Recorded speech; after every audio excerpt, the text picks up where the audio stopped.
¿Qué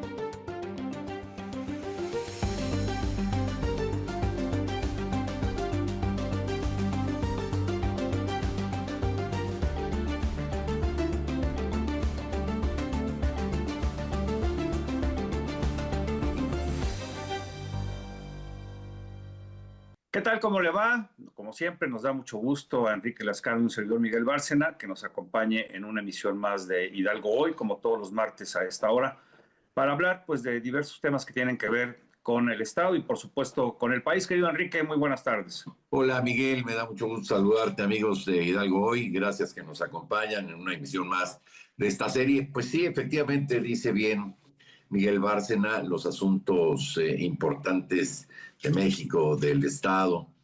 Y hablando de esto, Miguel, pues no podemos dejar de lado, porque digamos que es el tema obligado para el análisis en estos días, lo que, digamos, no lo que sucedió el domingo ahí en la Plaza de la Constitución, porque lo que sucedió pues fue un evento que encabezó la presidenta de México, la doctora Sheinbaum, sino, digamos, lo que motivó este encuentro, Miguel, que fueron los primeros 100 días de gobierno.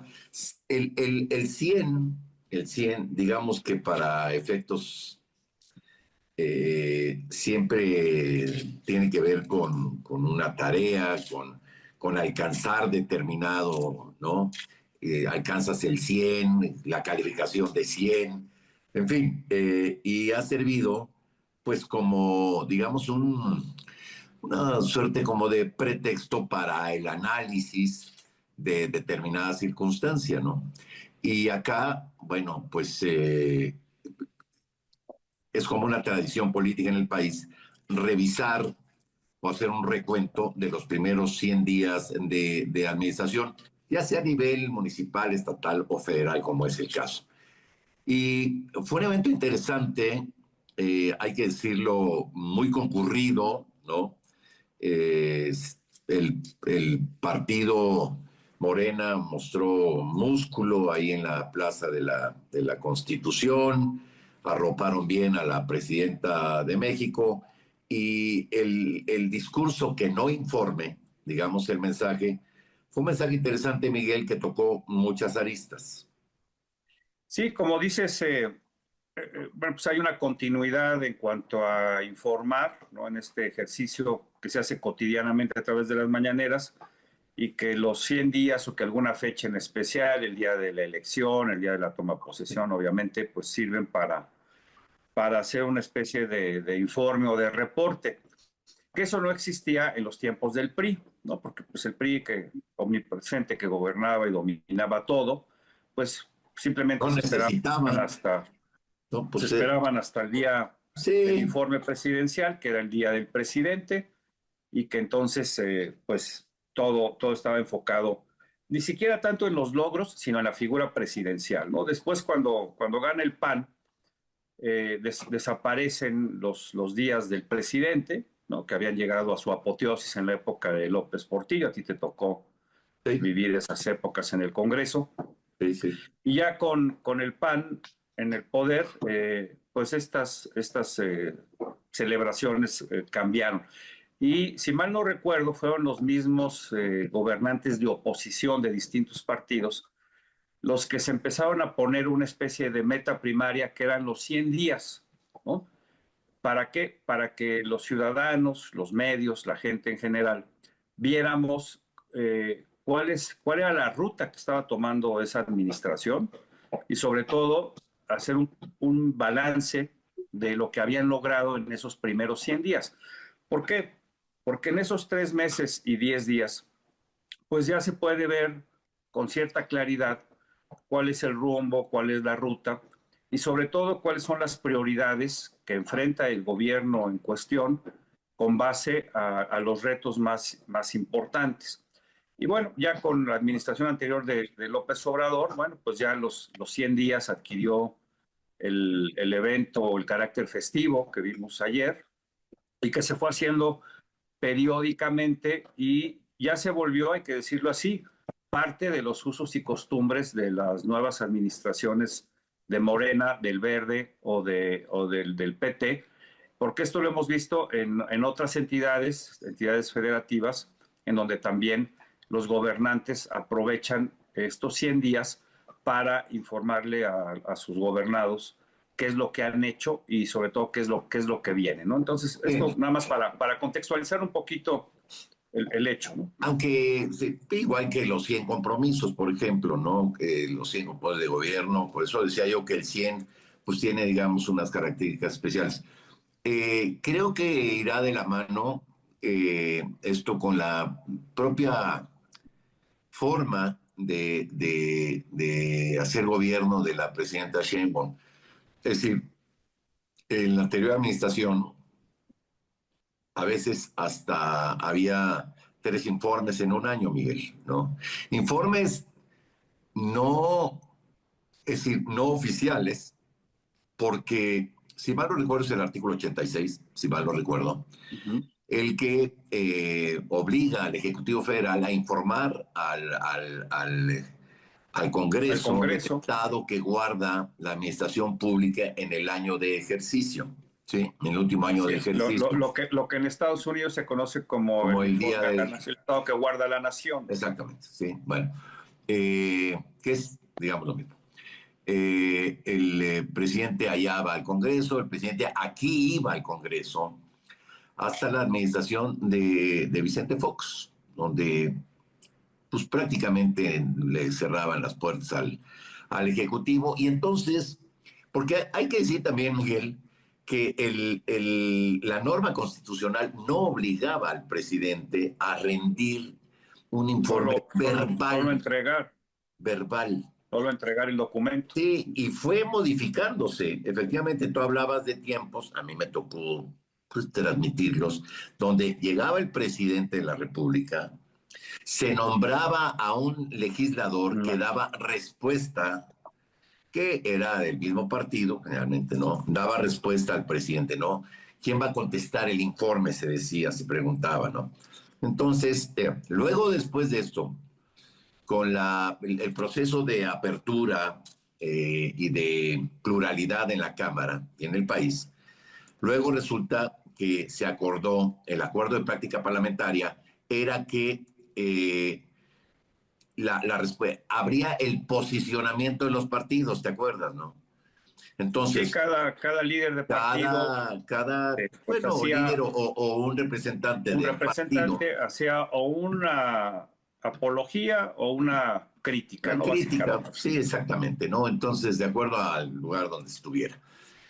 Hasta que al final, pues ya se decidió. De hecho, no había, tú recordarás, Miguel, durante muchos años había un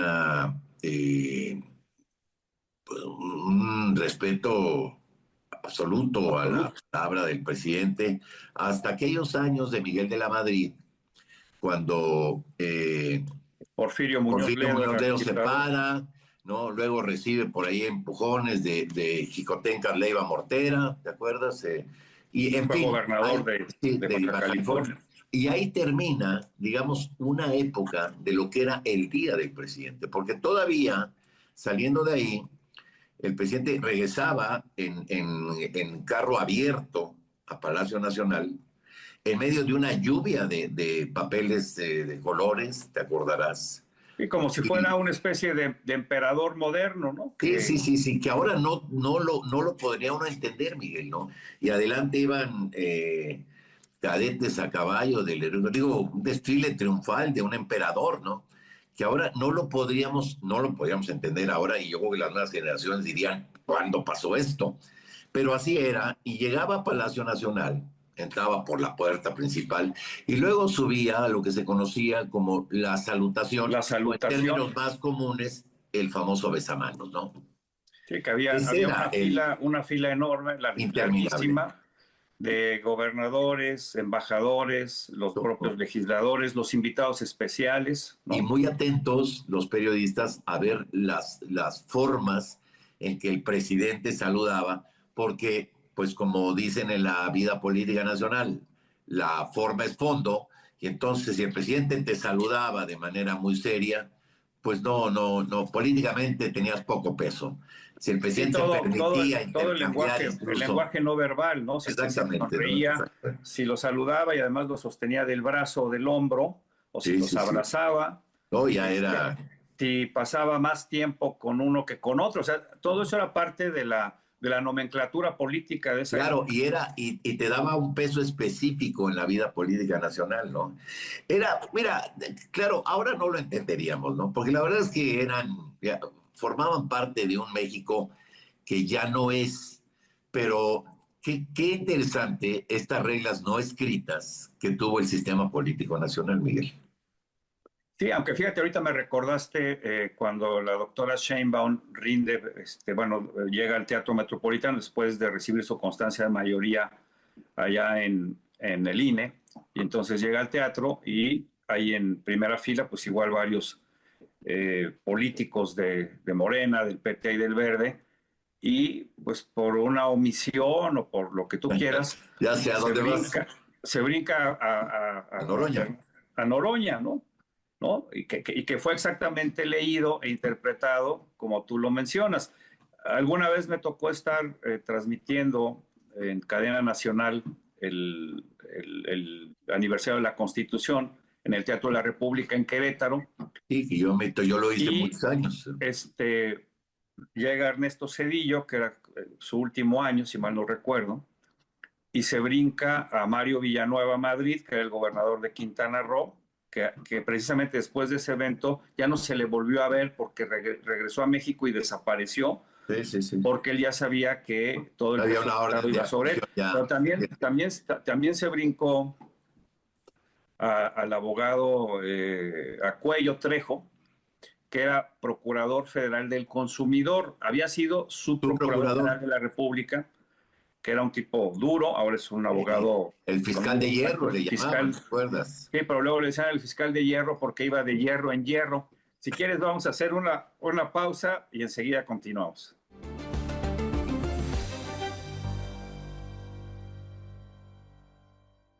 Bueno, ya estamos de nueva cuenta con usted en esta emisión de Hidalgo Hoy. Hacemos un recuento, pues un recuento de la historia reciente, de la historia política reciente del país con respecto al tema de los informes. La verdad es que es un asunto que tiene que ver con la responsabilidad de los gobernantes, ¿no? Y creo que el adelantar o el sumar un informe al que obligadamente tienen que dar una vez al año los gobernantes, cuando menos del Poder Ejecutivo Federal, bueno, igual de los estados, ¿no? Y los municipios.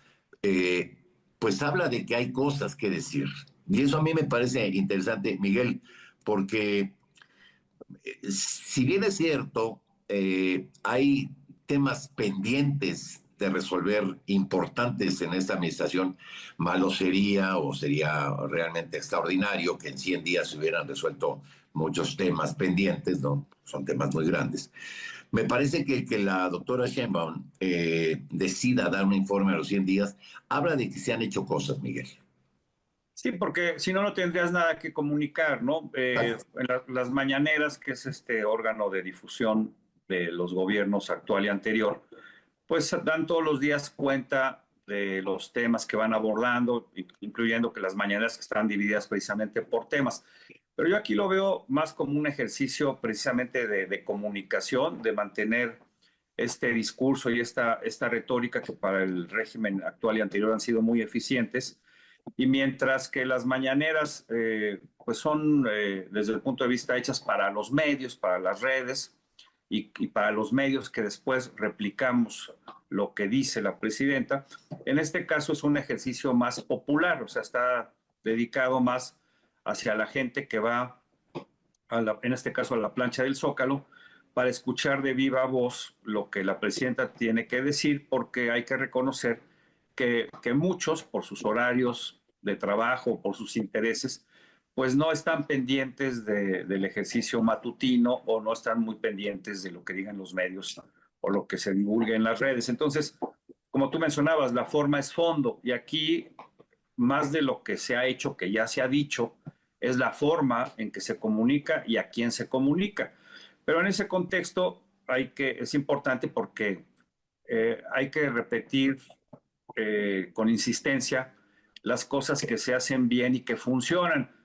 Me recuerda también cuando Peña Nieto era presidente, que al final de su mandato tenía una campaña en medios previa al informe que decía, lo bueno también cuenta, pero se cuenta poco, porque la estrategia de comunicación de Peña Nieto, con todo que gastaron miles de millones de pesos en medios tradicionales y en redes, no fue una estrategia eficiente. Lo vimos con la caída de su popularidad. En cambio, aquí con otras formas de comunicar son mucho más eficientes, con un costo económico menor y sobre todo la gente que va, pues escucha de viva voz el mensaje, ¿no? Y como tú mencionabas, podríamos ir desglosando los temas. Yo creo que el número uno sería el tema de la seguridad, en donde el dato importante es que de septiembre a diciembre se redujo en un 16% el número de homicidios dolosos, que hasta antes era de 90 y tantos y ahora se redujo a 72, 73 diarios, lo cual no es una cifra menor, no es una cifra menor considerando los focos rojos que hay en el país.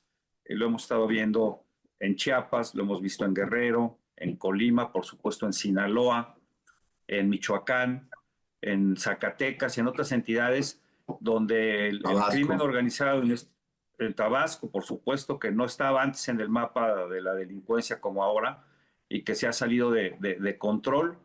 Entonces, si hablamos en términos generales, pues obviamente es una cifra importante. Hay que ver ya en el detalle eh, en, dónde, en dónde se redujo y en dónde ha crecido, porque también muchas veces ya sabemos que la radiografía del crimen, por aquello del efecto cucaracha, cuando las autoridades los aprietan en una región, pues se mueven a otra, entonces disminuyen una, crecen otra y es una situación que avanza, pero sin duda, per se, el número creo que es importante, Enrique, porque es lo que más quiere la gente, vivir con tranquilidad, vivir con seguridad, pero además es la principal garantía que debe otorgar un gobierno, que es la seguridad de sus gobernados. Sí, yo creo que, digamos, uno de los temas efectivamente sustantivos de bueno, de y de cualquier informe, cuando menos hoy en México, pues es el tema de la seguridad. Durante muchos años, el tema económico, pues era el tema de mayor preocupación de las familias. No digo que ya no lo sea, pero si observamos, por ejemplo, que hubo un incremento en el salario mínimo, que ha habido incrementos en los últimos años al salario mínimo, que se ha mantenido una paridad ahí entre el peso dólar, digamos una disciplina fiscal interesante, una disciplina económica por parte de Hacienda y del Banco de México. No es que haya dejado de importar el tema económico, por supuesto, ¿no? Pero me parece que en todo caso el tema de la seguridad se puso en primer plano de atención de los ciudadanos, ¿no? Ya el que tuvieras la tranquilidad de salir, de regresar a tu casa, de que los hijos no tuvieran problemas saliendo de casa, en fin, estos temas pasaron a ocupar la prioridad en sus preocupaciones. Me refiero pues, al mexicano promedio. Y creo que ahí han dado golpes de timón interesantes entre lo que se venía haciendo, ¿no? Y lo que actualmente se hace ahora, Miguel. Qué duda cabe que el, eh, pues el programa de Abrazos No Balazos ya no está, ya no es el programa del gobierno federal en términos de combate a la inseguridad, ¿no? Ahora se echaron a andar otros operativos, como el Enjambre, que han dado buenos resultados. Y yo no digo digo, no se trata de dar cheques en blanco ni nada, pero me parece que a 100 días de esta administración, esta nueva visión del combate a la inseguridad, pues se ve que va en serio y ha dado buenos resultados. Sí, de hecho, ya no se habla de abrazos, no balazos, ¿no? O sea, la administración actual ya no lo toma o no lo maneja así o con la misma frecuencia con la que se hacía en la administración anterior, lo cual es bueno porque hablábamos de la comunicación, de las frases, de la retórica, del discurso, y este discurso, Enrique, ya estaba desgastado, ya nadie creía en él. El presidente anterior lo mantenía, pues porque él siempre sabemos que él se mantiene fiel a sus posicionamientos, a sus ideales, a sus dichos, pero ya estaba desgastado en el imaginario popular.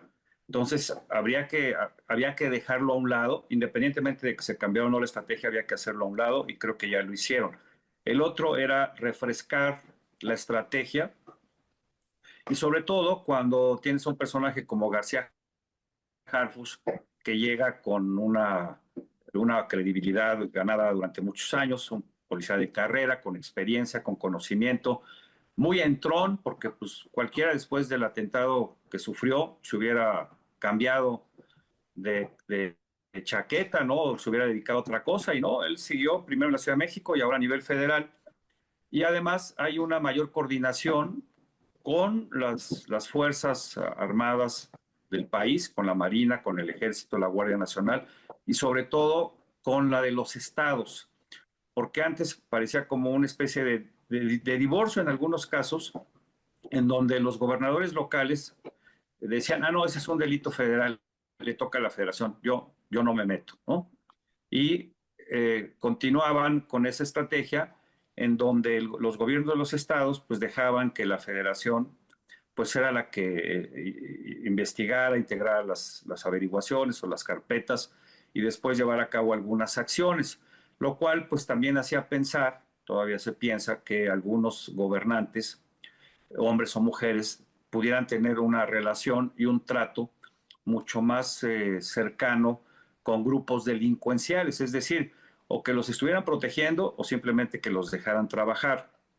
Creo que esto también está cambiando. En Sinaloa la presencia de las policías federales o de los cuerpos policíacos o de seguridad federales es una realidad, aunque también hay que decir que ahí en Sinaloa se ha reducido el número de muertos violentos, sin embargo sigue siendo muy alto. El otro, como ya mencionabas, es el caso de la Operación Enjambre, que pues dio resultados inmediatos en cuanto a la detención de varios personajes, ya sea alcaldes, síndicos, gente que está en la policía local, y que en un principio tenía un cierto número de objetivos, detuvieron algunos, otros se fueron, ya los han ido deteniendo.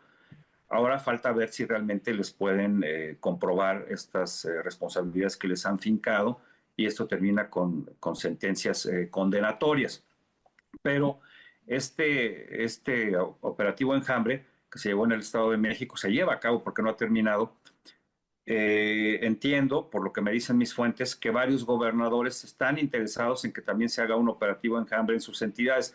El otro es el de este grupo de reacción inmediata PACAL, que diseñó y echó a andar el gobernador de Chiapas, con quien estuvimos precisamente. Él nos entregó un reconocimiento Eduardo, sí. exactamente cuando se cumplieron años de la fundación de la Academia Nacional de Periodistas de Televisión, y pues su prioridad era la seguridad.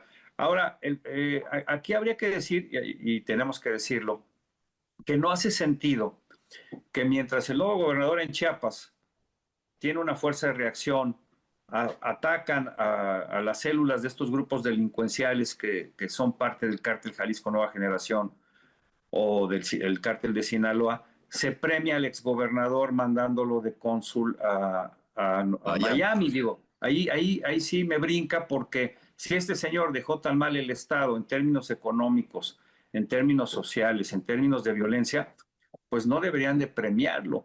O el caso de Cuauhtémoc Blanco, ahora diputado federal, cuando Bueno, ya ahí la la gobernadora ya se cuando actual, informó, ¿no? Bueno, vamos a ver si llegan hasta las últimas consecuencias. Lucy Mesa, quien fue miembro de Morena, que luego se cambió a la oposición para contender por la gubernatura, ha dicho que pues no son 40, sino son 4,000 millones de pesos. Pero bueno, ahí nos estamos desviando un poco del tema, pero todo esto tiene que ver precisamente con la nueva estrategia al combate a la seguridad. Si nos lo permite, vamos a hacer una pausa para hablar de otros temas, obviamente el tema económico, que es muy importante, el tema de la salud, que yo creo que serían los tres más relevantes, Enrique. Volvemos Vamos a después una de un pausa corte. y volvemos.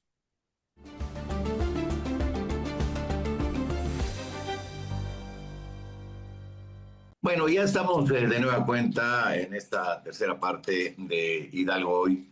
Y decía Miguel Bárcena, antes de ir a un corte, que pues procuraríamos tocar otros temas que también son importantes a propósito pues de este, no diría informe, sino mensaje que envió la presidenta al cumplir 100 días de gobierno. Y uno de los temas, digamos, en paralelo con el de la seguridad y de mucha preocupación para los mexicanos, qué duda cabe, Miguel, que es el de la salud. Sí, el de la salud, que pues sin duda el gobierno anterior quedó muchísimo a deber desde la desaparición del Seguro Popular por un INSABI que fue catastrófico y en el que se emplearon miles de millones de pesos que hoy no se sabe bien a dónde fueron, Enrique. Y cuando vieron que pues no iba a funcionar, lo desaparecieron, pero pues la deuda, los malos manejos ahí están y tendrían que investigarse. ¿Por qué? Porque ese dinero se malgastó y junto con él, pues llegó también, antes de él o simultáneamente, el desabasto de medicamentos, porque también pensaron que podían de la noche a la mañana hacer a un lado a los distribuidores acusados de corrupción, de malos manejos, pero que tampoco nunca se presentaron denuncias o pruebas y tampoco hubo sentencias. Fue una forma de hacerlos a un lado. Recordemos que esto fue en buena parte idea de Hugo López Gatell, el subsecretario, quien después tuvo un pésimo desempeño en el manejo de la pandemia y que, por cierto, pues Hugo López Gatell para fines prácticos no existe, ¿no? Quiso ser candidato a jefe, Alcalde, primero ¿no? alcalde, luego jefe de gobierno y luego legislador. Y no le alcanzó para ninguna porque pues la ciudadanía simplemente, aunque digan lo contrario algunos, no lo apoyó, lo repudiaron. Pero buena parte de estas pifias tienen que ver con Hugo López Gatell. A ver si después no le dan algún premio de consolación en una embajada, en algún consulado, pero por lo No, pronto no, no no. está. Y ojalá no estuviera porque pues causó mucho daño, mucho dolor, muchas muertes. Pero bueno, se requería un nuevo enfoque para el tema de la salud. Ya está en marcha lo que se conoce como el IMSS Bienestar, en donde los estados aportan sus instalaciones, clínicas, hospitales de diversos niveles, presupuestos, etcétera, para tener una mayor oferta de atención médica y que las personas, en este caso las personas que no tienen ISSSTE, no tienen seguro social, no tienen algún sistema de salud como el de Petróleos Mexicanos, pues puedan aspirar a tener atención expedita, Sí, claro. eficiente, que haya consultas en tiempo y forma, que las operaciones programadas no tarden mucho tiempo, porque desafortunadamente cuando hay desabasto de insumos, que no se pueden hacer pruebas de laboratorio, que no hay rayos X, que no hay tomografías, no hay resonancias, pues entonces eso dificulta que una persona pueda ser atendida. Entonces, creo que en este nuevo intento, en este nuevo esfuerzo, se va a ver también ya no solo la capacidad de implementación de servicios médicos por parte de la federación, sino de los estados. Y ahí también pues vamos a ver qué estados ofrecen más, están mejor equipados y una vez que ya esté todo, digamos, ensamblado, pues poder hacer ya un análisis de su capacidad real de operación, ¿no? De operación cotidiana. Y esto tiene que ir de la mano, como decíamos, de que haya la existencia de los fármacos básicos que requieren los hospitales para podérselos surtir a los pacientes, y también de los insumos, de los tratamientos, la rehabilitación, etcétera. Es un reto muy grande. Ojalá que en esta ocasión sí camine bien y dé buenos resultados.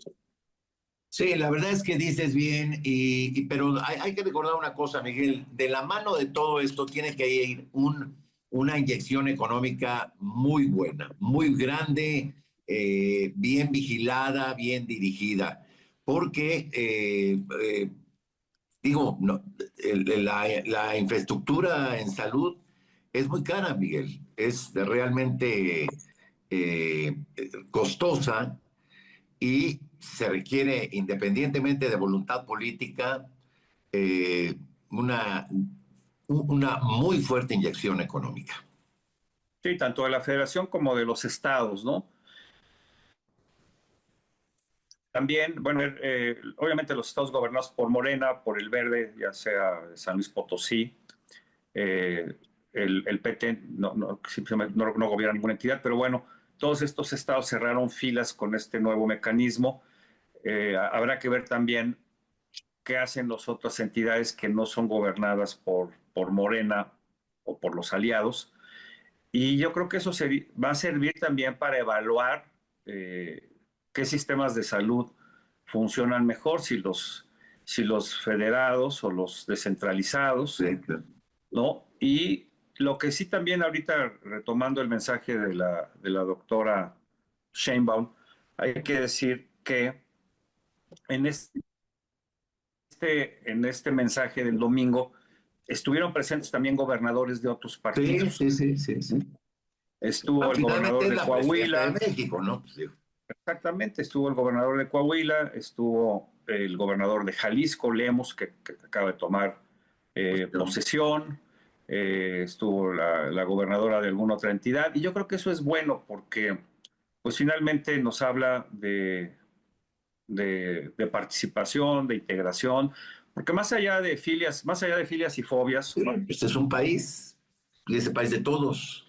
De partidos, de ideologías, pues el país es de todos y tienes que gobernar para todos, ¿no? Y no puedes seguir con la confrontación, ya sea desde la presidencia hacia las entidades y viceversa, porque eso no nos lleva a nada bueno, Enrique.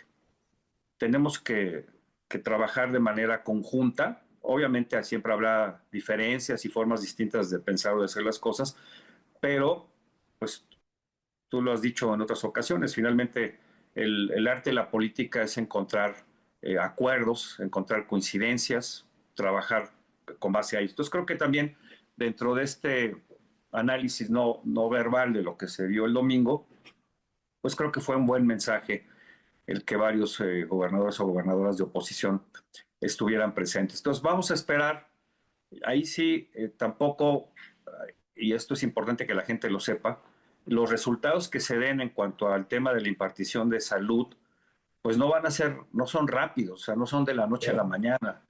Se requiere tiempo, como tú mencionabas, se requiere una buena inversión en infraestructura, en servicios, en los mismos médicos.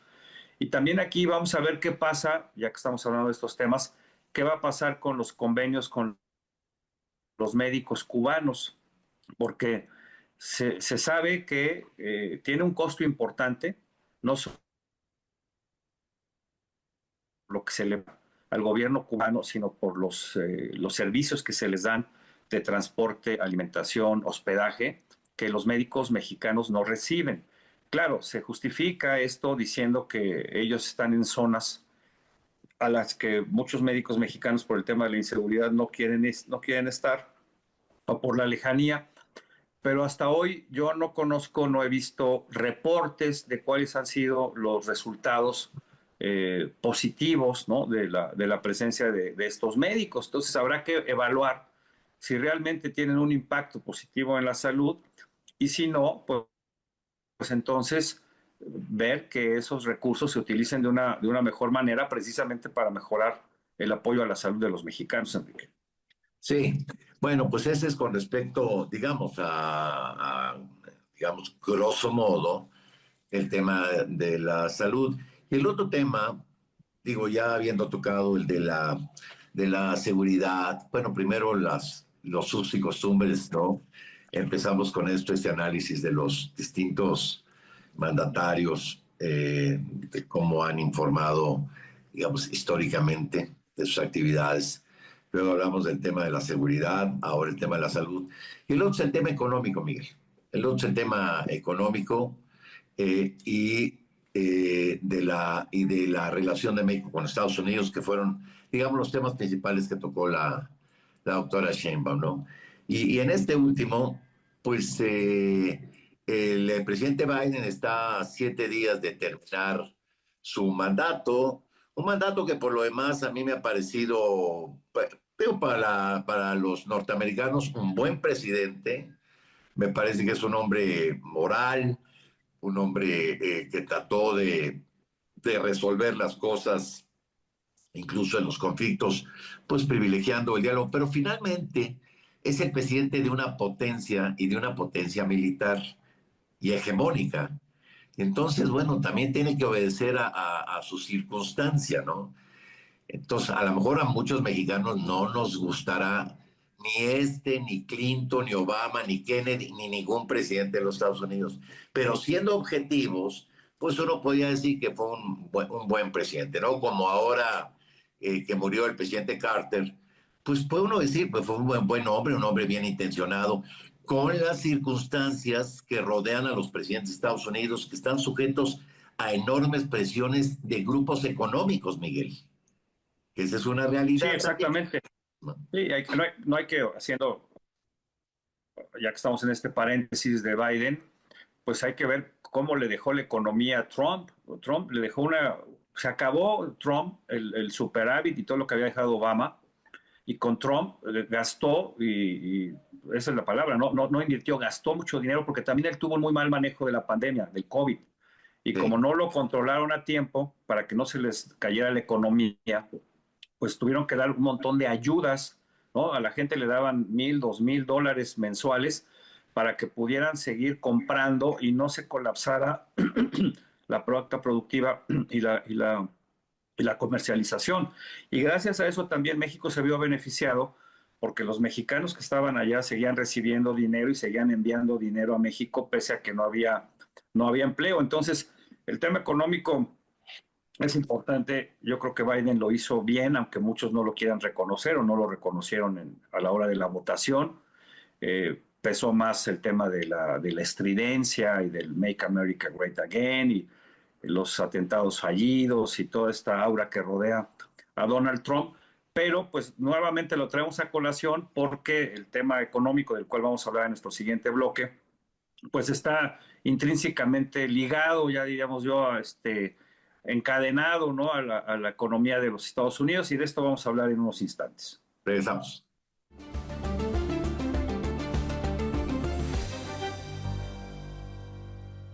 Ya estamos en nuestro último bloque a analizar en este espacio de Hidalgo hoy.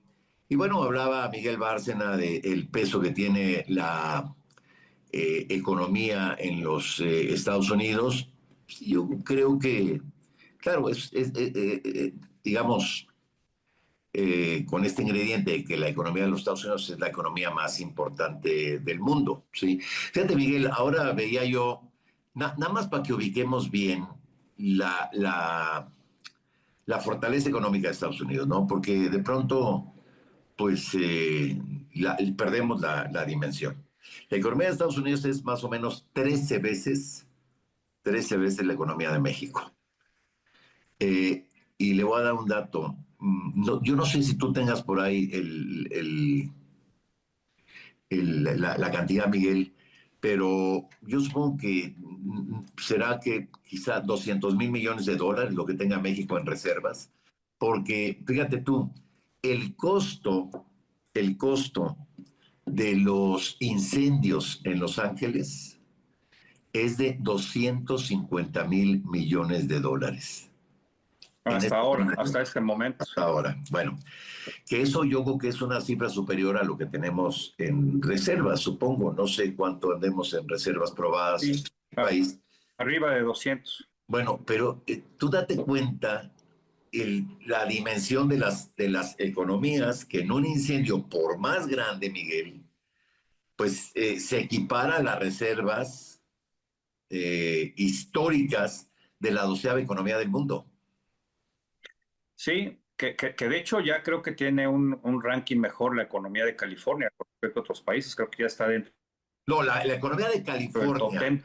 Pero si sí, fuera país, no, me refiero a simplemente, México, ¿no? Si la economía de California, es decir, si California fuera país, sería la 4ª economía del mundo. California. exacto, Bueno, sí, solitos. Pero solitos. fíjate, con todo y su poderío y demás, por errores, dicho Pues, sea de paso, el permitir que las ciudades sigan creciendo hacia la sierra, hacia el bosque, que se vuelven vulnerables, claro, además en un estado que ya llevan varios años de sequía, donde ya prácticamente la humedad ha disminuyó en el presupuesto de bomberos, no se preparó el bosque como antes, retirando hojarasca, retirando matorrales secos, etcétera. El calentamiento global, la falta de lluvias, los vientos de Santana, la falta de presupuesto, etcétera. Muchas cosas que hoy hicieron este cóctel mortal. Pero efectivamente, para evaluar y comparar el tamaño de una economía con otra, pues simplemente California es mucho mayor que la economía de México.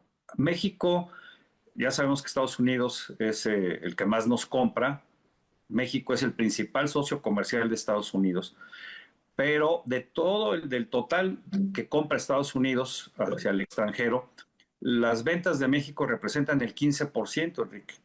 Eso quiere decir que las de China, que están un poquito más abajo, las de Canadá, entre las tres andan por ahí cercanas al 40%. Y luego vienen muchos otros países a los que les compra Estados Unidos. Es decir, sí tiene una gran relación comercial con México, depende mucho en buena medida de productos que se manufacturan en México, pero tiene una diversificación económica con otras entidades. El problema de México es que no, y precisamente por estas asimetrías, nuestra economía es muy dependiente, mucho más dependiente de los Estados Unidos que ellos de nosotros. Y en ese sentido, como ha dicho la presidenta, y creo que también fue uno de los mensajes clave del mensaje del domingo, es que pues ella espera que haya diálogo, que haya colaboración, que no haya obviamente sumisión. Ha estado insistiendo en el tema de la independencia, de la soberanía, que pues eso no se discute porque así es, pero pues se requiere tejer fino. Tú, esto y yo ya lo hemos hablado en otros momentos en este espacio, y ese es un tema muy importante que vamos a ver a partir del 20 cómo se desarrolla. Ahora, si hablamos de indicadores internos, hay noticias buenas y no tan buenas. Una buena es que la inflación en diciembre se redujo sí, en comparación con otros meses, con otros sí. diciembre Y es el mejor diciembre en varios años. anteriores, lo cual está bien. Ah, exacto. Ahora, ¿por qué se redujo? Porque también el nivel de compras fue menor, ¿no? Hubo menor demanda de ciertos productos y entonces no hubo una inflación creciente. El problema que vimos al cierre del año pasado, de acuerdo a los propios números del Seguro Social, es que se perdieron más de 400,000 empleos en diciembre, que ya sabemos que es un mes en el que hay contrataciones por la temporada decembrina y después pues cortan a estas personas que son eventuales. Pero también se perdieron plazas fijas y el reto es ver en cuánto tiempo se recuperan, cuántas se recuperan y en qué rubros. El tema de la construcción fue el más afectado, hubo una contracción. Entonces, bien porque la inflación se redujo mínimamente, pero hay una disminución, y mal porque se perdieron empleos. Y al perderse empleos, pues también se pierde la capacidad de aportar y de pagar impuestos, el impuesto, el IVA al consumo y el impuesto sobre la renta, lo cual genera que las autoridades tengan menos dinero vía impositiva y eso les afecta su gasto. Dos temas importantes que hay que también tomar en cuenta es el dólar, ¿no? el superpeso mexicano pues desapareció después de la elección y cuando el presidente López Obrador anunció que se iban a llevar a cabo las reformas judicial y otras. Y entonces, aunque hay anuncios y otra cosa que hay que destacar es este consejo de hombres de negocios que hizo la presidenta con varios de los hombres y mujeres que tienen una mayor representatividad dentro de la industria, dentro de la empresa, y que también daba a conocer que hay una bolsa de más de 270 mil millones de dólares de inversión, de probable inversión en los próximos meses. Es decir, interés hay. México tiene muchas áreas de oportunidad para invertir y hay esa intención, vamos a llamarle así, más que promesa, hay esa intención de inversión, pero vamos a ver si esta se capitaliza, cómo, cuándo y en dónde, una Claro. vez que una vez que pase, yo creo que el tema de la elección de los jueces, ministros y magistrados, y que la iniciativa privada vea realmente cuáles son las condiciones del juego para ver si se siente cómoda invirtiendo.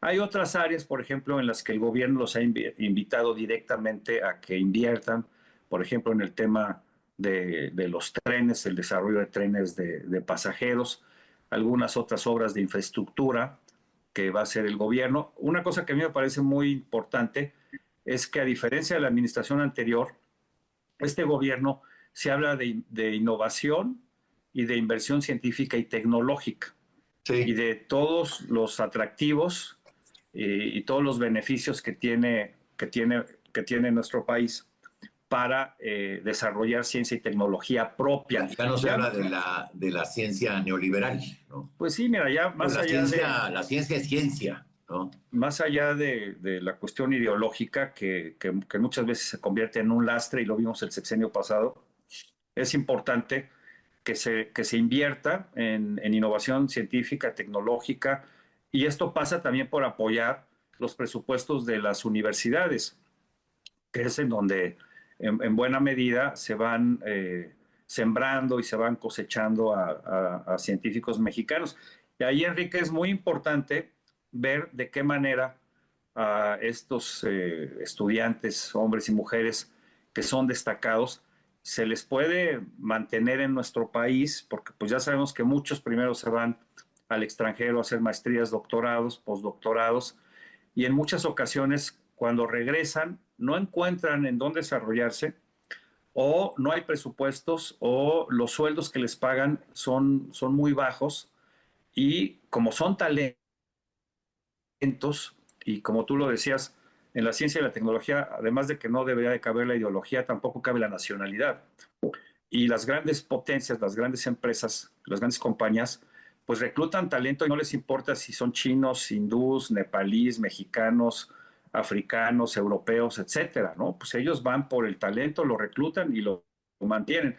Entonces, lo que ha anunciado Claudio Sheinbaum me parece muy importante en términos de inversión científica y tecnológica, pero creo que estos programas deben ir acompañados también o deben de estar armados con un acompañamiento para estos talentos mexicanos que sí los hay y hay muchos y que desafortunadamente, pues, repito, por falta de condiciones, se van. Y todo eso tiene que ver con lo que mencionábamos, con la parte económica. Si tú desarrollas tu propia tecnología, tus propias patentes, no tienes que importarlas ni estar pagando derechos o franquicias. Y esto hace que seas más productivo, más eficiente, gastes menos, aproveches mejor el gasto en tu país. Creo que el anuncio per se es bueno, es importante. Vamos a ver también cómo se va desarrollando, porque pues esto va a traer beneficios también económicos. Pero en conclusión, vamos a ver hacia dónde tira Trump. Hay algo quizá, Enrique, que pudiera cambiar un poco su visión o un mucho, porque ahora en California con los incendios, donde se han perdido muchos puestos de trabajo, muchos de esos puestos de trabajo eran ejecutados por mexicanos o México norteamericanos. Y también hay una especie de huelga por temor a que muchos indocumentados sean detenidos y deportados. No sé si has visto, hay algunos videos que han estado circulando en donde en zonas habitacionales donde hay construcción de vivienda están paradas porque los trabajadores mexicanos no han ido, o en los centros comerciales o en las cadenas grandes como el Sam's, el Walmart, etcétera. No hay trabajadores porque los mexicanos y los centroamericanos no han ido. Entonces pasa con la construcción, pasa con los servicios, no se diga en los restaurantes, Sí, claro. en el negocio de comida. Y también, pues hay que ver que al desaparecer todas estas zonas urbanas, muchos mexicanos se van a quedar sin trabajo porque son los que se encargaban del servicio doméstico, de la jardinería y del mantenimiento. Esos mismos hoy están ayudando a limpiar y a combatir incendios. Pero esto que está sucediendo en California, yo creo que podría tener un efecto positivo en el cambio de visión de Donald Trump y en las acciones que tome a partir de su toma de posesión, que de una u otra forma pudieran beneficiar a México con el tema de la migración, la deportación, etcétera. Pues ya se verá. Pocos días nos deparan de esta circunstancia, que es la toma de protesta como presidente Donald Trump, una semanita, y sabremos cómo inicia su administración. Por lo pronto, Miguel, agradecer a quien nos acompañó en esta emisión de Hidalgo Hoy, pues que tuvo que ver con la revisión pues de este mensaje que dio la presidenta en los primeros 100 días de su administración. Así es, muchas gracias, Omar, gracias a todo el equipo de producción de TV Hidalgo, gracias a usted por su atención. Aquí mismo lo esperamos el próximo martes. Hasta entonces. Hasta la próxima.